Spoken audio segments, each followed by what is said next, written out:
ইয়াৰ price আপোনাৰ 1,60,000 টকা। আপোনালোকে এইসমূহ গাড়ী ফাইনেন্সতো নিব পাৰিব। এইটো 2021 হয়, এইটো 21 গাড়ী এছ গ'ল্ড 21। এনে ধৰণৰ ছেকেণ্ড হেণ্ড গাড়ী যদি আপোনালোকে নতুন লয় তেতিয়াহ'লে বহুত টকা পৰে। 6 লাখ, 7 লাখ, 8 লাখ, 9 লাখ, 10 লাখ পৰ্যন্ত কমাৰ্চিয়েল বাহন আচলতে নতুন।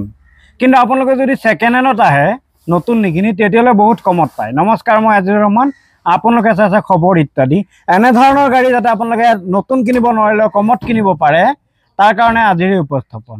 আৰু নোৱাৰিলে বুলি কথা নহয়, বহুতে নতুন কিনিব পৰা সামৰ্থ্য থাকিলেও ছেকেণ্ড হেণ্ড কিনি ভাল পায়, টকা ৰাহি কৰি ভাল পায়। সেইসকলৰ কাৰণে আজিৰ উপস্থাপন। মই সৰুসজাই ষ্টেডিয়ামত আছোঁ। সম্পূৰ্ণ এড্ৰেছটো ইয়াতে কৰ্মৰত দাদাগৰাকীয়ে দি দিব। কেমেৰা ঘূৰাই দেখুৱাই আছোঁ। চাওক আপোনালোকে ষ্টক চাওক, কি পৰিমাণৰ ষ্টক দেখিছে ষ্টক। মই যদি ইয়াৰ ওপৰত যাওঁ তেতিয়াহ'লে আৰু ষ্টক দেখি পাব। এয়া ওপৰত উঠি গৈছোঁ, আগফালেও আছে, একদম ৰাস্তাটো আছে, আৰু এইফালে চব গাড়ী চাইছে কি পৰিমাণৰ গাড়ী। এইসমূহ গাড়ী নতুনৰ দামতকৈ বহুত কমত, কাৰণ এইসমূহ গাড়ী চব ছেকেণ্ড হেণ্ড। আৰু কমাৰ্চিয়েল গাড়ীয়ে সদায় নিজৰ পৰিয়ালক পোহপাল দিয়াত অৱদান আগবঢ়ায়, নিজৰ বজাৰ ধৰি ৰখাত অৱদান আগবঢ়ায়, নিজৰ দোকানটো ধৰি ৰখাত অৱদান আগবঢ়ায়, আৰু বিভিন্ন কামত কমাৰ্চিয়েল গাড়ী ব্যৱহাৰ হয়। গতিকে এইসমূহ কমাৰ্চিয়েল গাড়ী মই সেইকাৰণে দেখাওঁ, যাতে আপোনালোকে নিজৰ বিভিন্ন প্ৰয়োজনত ক্ৰয় কৰি, কম মূল্যত ক্ৰয় কৰি প্ৰয়োজন যাতে পূৰণ কৰিব পাৰে। এইগৰাকী ইয়াতে কৰ্মৰত দাদা, আপোনাৰ শুভ নাম জনাই দিব। নমস্কাৰ, মোৰ নাম সুশান্ত নেওগ। মই কৈছোঁ যে সৰুসজাই ষ্টেডিয়ামৰ বেক চাইড, হয়, আৰু সম্পূৰ্ণ এড্ৰেছটো আপুনি দি দিয়ক। আপোনাৰ সৰুসজাই ষ্টেডিয়ামৰ বেক চাইড, নামঘৰ পথ। আজি একদম কম মূল্যত কিমান টকাত আছে গাড়ী? বৰ্তমান আমাৰ 2 লাখৰ পৰা আৰম্ভ হ'ব। 2 লাখ টকাৰ পৰা আৰম্ভ আছে না। 2 লাখ টকাত আজিৰ ভিডিঅ'ত গাড়ী দেখুৱাই আছোঁ আপোনালোকক। গতিকে দুটা পাৰ্কিং মই একলগত বনাম, দুইটা পাৰ্কিং একলগত আপোনালোকক দেখুৱাই আছোঁ। মই একদম শেষৰ পৰা আহি আছোঁ, কাৰণ এইবিলাক চব নতুন নতুন গাড়ী। যিবিলাক গাড়ী আপোনালোকে বডি বনোৱা দেখা নাপাব, সেইবিলাক গাড়ী উইথ বডিত আপোনালোকে পাব। দামটো উইথ বডিৰ সৈতেই ক'ব। এনেকুৱা নহয় যে বডিৰ দামটো আপোনালোকে এক্সট্ৰাকৈ ভৰিব লাগিব, নহয়। আৰু যদি কয় যে বডি নবনাওঁ তেতিয়াহ'লে সেই টকাটো মেনেজ হৈ যাব। ঠিক আছে, আমি ইয়াৰ পৰা আৰম্ভ কৰোঁ। হয়, এইটো কি গাড়ী, কি মডেল? এখন আপোনাৰ AC এক্সেল হয়, 2019 মডেল। ইয়াত কোনো গাড়ী এক্সিডেণ্টেল নহয়? এক্সিডেণ্ট নহয়। যিসমূহ গাড়ী দেখুৱাম চব ৰছীৰে টানি লৈ যাব লাগিব নেকি? নহয় নহয়, আপুনি কাষ্টমাৰ আহি ফিজিকেলি ৰানিং কৰি চাব পাৰিব। আচ্ছা, মানে ৰাস্তাত গৈ থাকোঁতে বা মানে কিনি নিয়াৰ 2 দিন পিছতে ইঞ্জিনত সমস্যাই দেখা দিব? সমস্যা দেখা নিদিয়ে। ঠিক আছে, এইটো কিমানৰ? 2019 গাড়ী, AC এক্সেল। AC এক্সেল হয়। প্ৰাইচ কিমান আছে? প্ৰাইচ 2 লাখ টকা। 2 লাখ টকা আৰু নেগোচিয়েবল হ'ব? 2 লাখ টকাত দি আছে AC এক্সেল, 2 লাখ টকাত দি আছে। আৰু এটা আছে ইয়াৰ পিছফালে ইন্ট্ৰা V10 হয়। ইন্ট্ৰা V10 এইটো কিমান চনৰ আছে? এইটো আপোনাৰ 2022 গাড়ী। 2022 ইন্ট্ৰা V10 দেখুৱাই আছোঁ, যিটোৰ মূল্য আছে প্ৰায় 8 লাখ টকা। 8 লাখ টকা বৰ্তমানতো নাই মডেলটো, কিন্তু প্ৰায় 8 লাখ টকা বজাৰ মূল্য আছে নতুন। কিন্তু 8 লাখ টকা নহয়, আপোনালোকে ছেকেণ্ড হেণ্ডত আধাতকৈ কমত আপোনালোকে পাব। অৰ্থাৎ কিমানত? এইটো আপোনাৰ প্ৰাইচ 450, 4,50,000 টকাত নিব পাৰিব। মই যিটো কৈছোঁ যে আধা বা আধাতকৈ কমত আপোনালোকে বাৰ্গেনিং কৰি নিব পাৰিব। ঠিক আছে, এতিয়া নেক্সট আপোনালোকক দেখুৱাম। মানে কোনো গাড়ী বডি পচা নহয়, তলফালে চব টাগৰা আছে। এইটো দেখুৱাই আছোঁ। এইটো কি গাড়ী? এইটো আপোনাৰ 2022 AC গোল্ড হয়, পেট্ৰলৰ। 22 AC গোল্ড পেট্ৰলৰ। গাড়ী টিপটপ আছে? টিপটপ আছে, একো ইছ্যু নাই? ইছ্যু নাই, ৰানিং হৈছে 13,000। আচ্ছা, মাত্ৰ 13,000 গাড়ী নতুনে আছে। প্ৰাইচ কিমান? আপোনাৰ 3,50,000 টকা। 3,50,000 আৰু নেগোচিয়েবল হ'ব? হৈ যাব। আৰু আছে গাড়ী, এয়া দেখুৱাই আছোঁ। এইটো এটা আছে। এইটো কি গাড়ী? এইটো ডিজেল। এইটো আপোনাৰ 21 গাড়ী, এছ গ'ল্ড 21। আচ্ছা, 3,10,000 টকা। 3,10,000 টকা আৰু নেগোচিয়েবল হ'ব? বডি বনোৱা নাই, বডিৰ সৈতে দামটো কৈছে। এনেকুৱা নাভাবিব যে বডিটো আপোনালোকে বনাই ল'ব লাগিব। যদি বডি আপোনাৰ নালাগেও তাৰ পিছতো আপোনালোকে সেই টকাটো ৰাহি পাব বা লেছ কৰি লৈ যাব পাৰিব। এইটো এছ গ'ল্ড হয়, এইটো 2022 হয়। আপোনাৰ হাইটেক বডি, পেট্ৰলৰ হয়। ইয়াৰ দাম আপোনাৰ 3,40,000 টকা আৰু নেগোচিয়েবল হ'ব? হৈ যাব ন? ঠিক আছে, নেক্সট এয়া দেখুৱাই আছোঁ। এইটো আছে না 2022-21 গাড়ী, আপোনাৰ AC গোল্ড হয়, ডিজেলৰ। ইয়াৰ প্ৰাইচ 330 আৰু নেগোচিয়েবল হ'ব? হৈ যাব ন?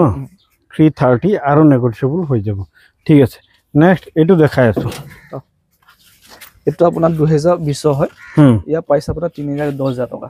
আচ্ছা, ডিজেলৰ হয়।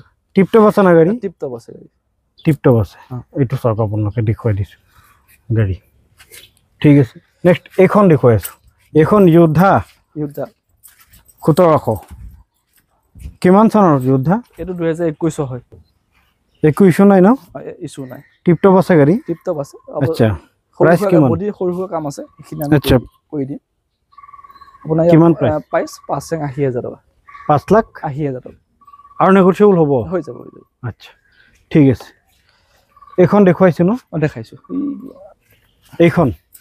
এইখন কি গাড়ী এইখন আপোনাৰ ডিজেল হয় 2000 আপোনাৰ 21 গাড়ী এছ গল্ড হয় এছ গল্ড ইয়াৰ প্ৰাইচ আপোনাৰ 3,20,000 টকা আৰু নেগোচিয়েবল হ'ব হৈ যাব আচ্ছা যোদ্ধা বেক সাইড দেখুৱাই আছো আপোনাক এইটো যোদ্ধা মানে বডি পচা নাই তেনেকুৱা নহয় এইটো চাওক আপোনালোকে ঠিক আছে নেক্সট এইখন দেখুৱাইছো এইখন আপোনাৰ 2021 গাড়ী পেট্ৰল ইয়াৰ প্ৰাইচ আপোনাৰ 3,40,000 টকা আৰু নেগোচিয়েবল হ'ব হৈ যাব বডি চডি পুৰা বনোৱা আছে টিপটপ আছে না হয় ঠিক আছে এইটো দেখুৱাইছো ইন্ট্ৰা V20 হয় আপোনাৰ 2020 হয় ইয়াৰ প্ৰাইচ আপোনাৰ 440 আৰু নেগোচিয়েবল হ'ব হৈ যাব পুৰা বডি টাগৰা বনোৱা আছে একো ইস্যু নাই আৰু ইয়াতে যিকেইখন গাড়ী আছে আপোনালোকে ধুনীয়াকৈ চাই চিতি ল'ব লাগিলে মেকানিক লৈ আহক মেকানিক আনি চাব পাৰে কোনো অসুবিধা নাই আচ্ছা ঠিক আছে এয়া দেখুৱাই আছো আৰু এইখন আপোনাৰ 2020 হয় ইয়াৰ প্ৰাইচ 3 লাখ টকা আৰু নেগোচিয়েবল হ'ব হৈ যাব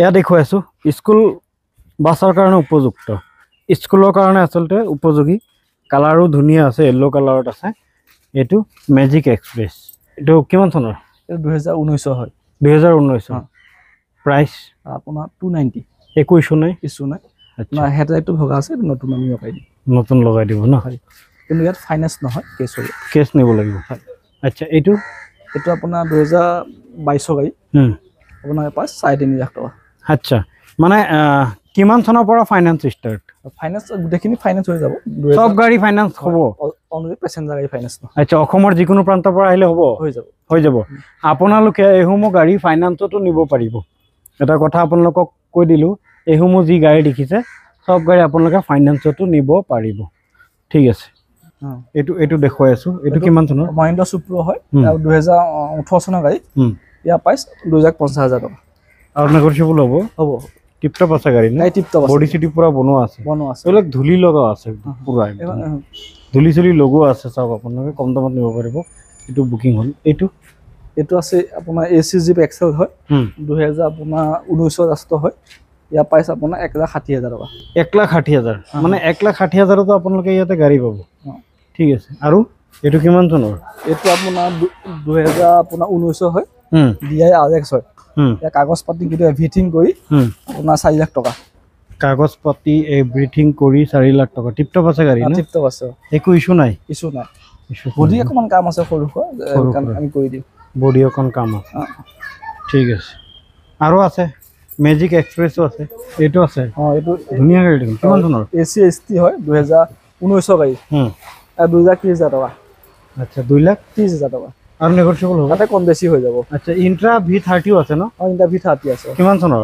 এইটো আপোনাৰ 22 গাড়ী 22ৰ গাড়ী ইন্ট্ৰা V30 ইয়াৰ দাম আপোনাৰ 5,80,000 টকা 5,80,000 আৰু নেগোচিয়েবল হ'ব হৈ যাব ন আৰু নেগোচিয়েবল হৈ যাব চাওক ইন্ট্ৰা V30 ঠিক আছে সুপাৰ এছ মিন্ট এইখন আপোনাৰ 2019 হয় ইয়াৰ প্ৰাইচ আপোনাৰ 2,20,000 টকা আৰু নেগোচিয়েবল হ'ব হৈ যাব ঠিক আছে